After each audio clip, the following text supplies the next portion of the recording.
May pinupormahan kasi akong German. Gusto ko sanang magpa-impress sa kanya.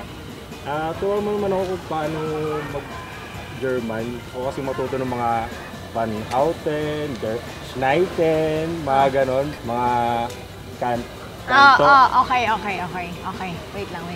Ano bang gusto mong malaman? Start tayo dun sa bumibilis ang tibok ng puso ko kapag nakikita. Yun ba gusto mo? Du bist so hässlich. Du bist so. Yan. Parang kakaiba yung tunog niya. Parang, ka ba dun? Oo naman. Du bist so hässlich. Ayos parang pinili Cheers! Paano naman, Rachel, yung iba ang kinang ng iyong mga mata? Deine Augen ist sehr dunkel.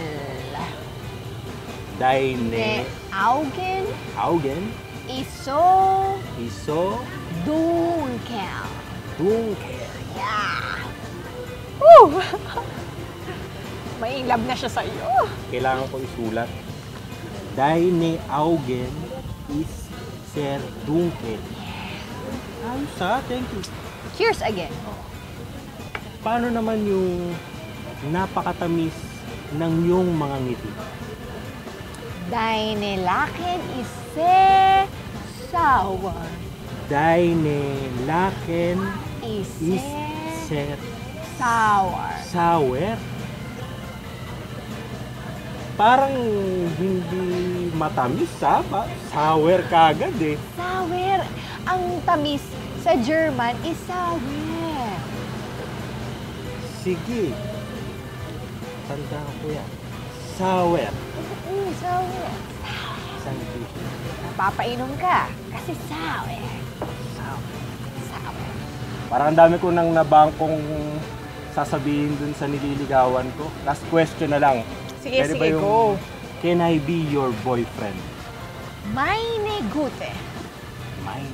Ich hasse dich.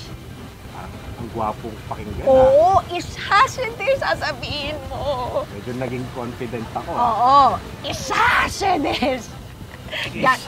Yan. Ganyan. Ayos.